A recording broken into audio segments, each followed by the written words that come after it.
What is the taco trade? Trump's viral tariff strategy that's both meme and market trends. For Wall Street, the taco trade has become more than a meme. It's now functional strategy. Some firms have even built predictive models around Trump's trade announcement and their market impact. In a political era often defined by disruption and unpredictability, U.S. President Donald Trump has unexpectedly reacted one of the most reliable patterns in the modern financial markets. It is called the taco trade, an acronym that stands for Trump always chickens out, born as a cheeky label from financial columnists. It has become both a real-world trading strategy and a pop culture spectacle. From boardroom to meme accounts, the taco trade is reshaping how investors, analysts, even comedians interpret Trump's approach to international trade. The original of taco trade, the term taco trade was introduced in May by Financial Times columnist Robert Armstrong.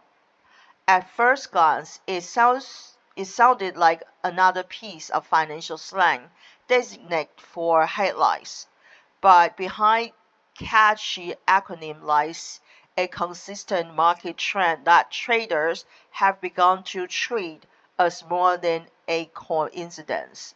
The pattern revolves around Trump's repeated use of dramatic trade announcements. Typically, he makes sweeping threats of tariffs on imports for major trading partners such as China, Mexico, or European Union. These announcements often involve high percentages and aggressive rhetoric, which lead to immediate market volatility. But real defining feature comes next.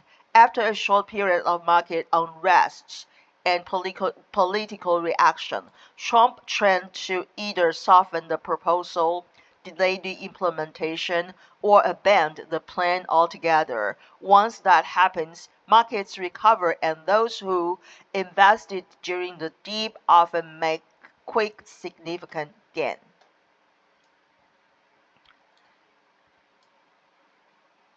A predictably unpredictable market cycle. While many political actions generate short-term market reactions, few have demonstrated the level repetition that defines the tackle trade. Over the years, the patterns have appeared often enough to be considered a viable part of some investment models.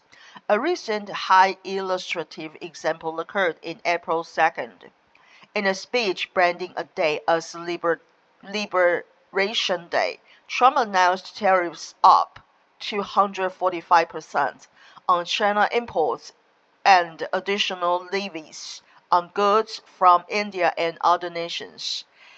The response was swift. The S&P fell by nearly 3% over the following 2 days, while particularly sharp declines on the manufacturing, logistics, and the technology sectors.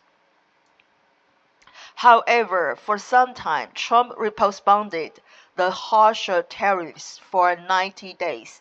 Citing ongoing negotiations, the markets rallied almost immediately. Investors who bought during the initial drop saw short-term returns on a matter of days. This cycle of threat, panic, retreat, and rebound is no longer just a footnote in economic reports. For many traders, it is not a fundamental part of navigating Trump-era volatility. Trump's responses what comes next. The term taco trade eventually reached on the current U.S. president himself.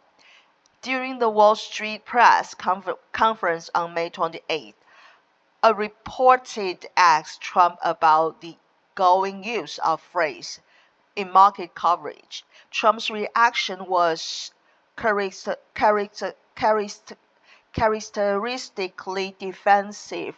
Trump went into the defense his method, arguing that aggressive opening demands on a tool to bring other countries to the negotiating table. He insisted that his approach is part of a broader economic strategy. I set a ridiculous high number and I go down a little bit. A little bit, he said in a dismissive tone. Despite his pushback,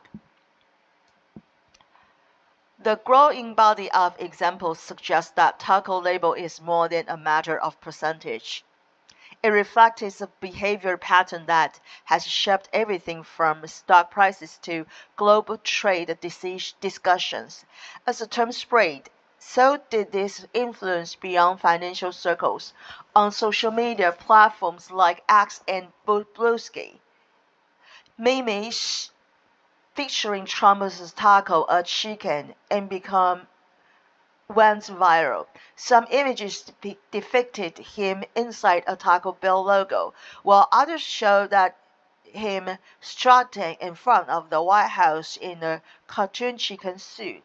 These viral moments has amplified the public's awareness of taco trade. What began as a private trading strategy has become a full-fledged meme economy.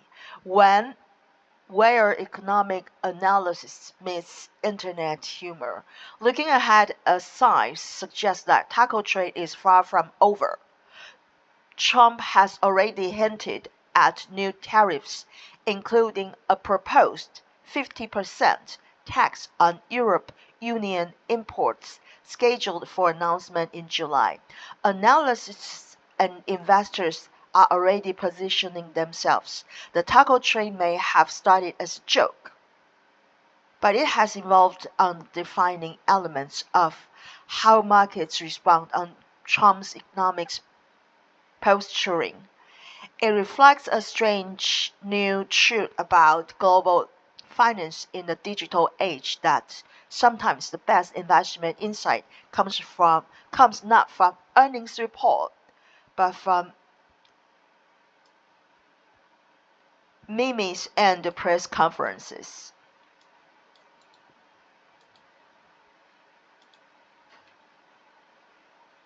Meme. Meme.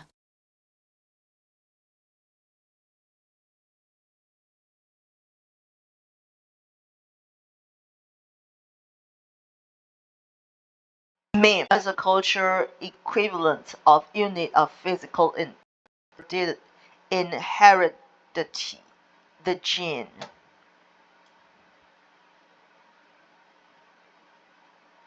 An idea, image, video, etc. that is spread very quickly on internet. Meme. Take a look at the top 10 internet memes for the past years.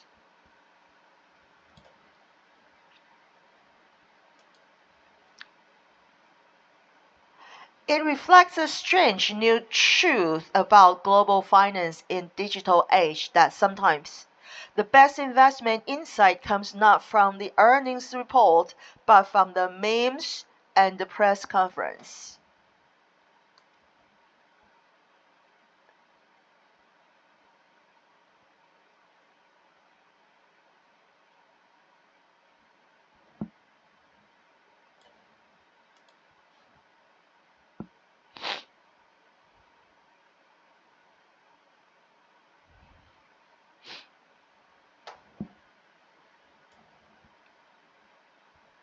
Investment news Chris, Friday, January 16th. Seeking Alpha, January 16th, 2026, 5 a.m. ET. SA News Weekly Investment News. Which of the following companies recently hit 4 trillion in market cap for the first time? Alphabet, Google. Alphabet Google, the parent company of Google, reached a market capitalization of $4 trillion for the first time in January 26, in joining the handful of companies that have crossed the milestones amid strong investors' enthusiasms around its AI strategy and other growth deliveries. Number 2. Which of the following countries recently named its first ever market chief? NVIDIA. NVIDIA has hired Alison Wogenfeld, Google Cloud's marketing head, to be chipmaker's first chief marketing officer. In a LinkedIn post, Hank Flood announced that she will take on a new role heading up marketing and communication as NVIDIA embarks on its next phase of growth. Number 3. The high-profit retail filed for bankruptcy in the past week. Saks. Saks Global is the luxury retail group that owns Saks, Fifth Avenue, Neiman Marcus, and Bergdorf Goodman, filed for Chapter 11 bankruptcy protection recently as it grabbed while a heavy debt load and the softer luxury demand. Chapter 11. Number 4. The latest job report showed that about the labor market in December. The U.S. economy continued to show a very modest job gain, adding 50,000 jobs in December compared to 56,000 in November. The U.S. non-farm payroll grew by 50,000 in December, basically in line with the 55,000 plus consensus and slightly slower than 56,000 in November, revised from 46,000 according to the data released by the Bureau of Labor Statistics. The unemployment rate dipped to 44% from 46%. 50,000 plus job gain. That means adding 50,000 jobs in December so that the unemployment rate dropped from 4.6% to 4.4%. Number 5. Share of credit card companies fell sharp after President Donald Trump called for which of the following? A 10% cap on credit card interest rate for 1 year. Affordability effective January 2026. As President of the United States, am calling for a 1-year cap on credit card interest rate of 10%, Trump wrote in a social media post, noting that the move will coincide with the first anniversary of the start of his second term in office. Following in the trading of the tackle trade that became a talking point last year, what does the Big Mac trade refer to? Trading based on political rhetoric. Mac standing for midterms are coming. This weekend, after Trump called for a 1-year cap on credit card interest rate of 10%, economic Claudia Sheinbaum unveiled that Big Mac midterm upcoming trade. She posted the tale of this pure politics. One cap, and no one thinks that a cap is good for people who endorse it for 1 year. That's actually even worse economics.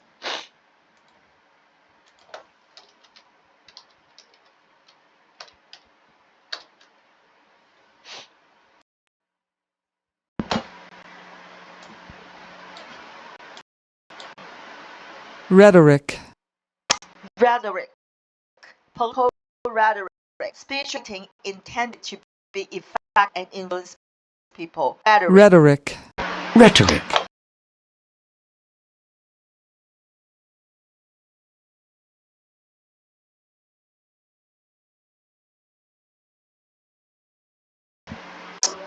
has no real meaning. Rhetoric. In reply to the question, he has produced a lot of empty rhetorics.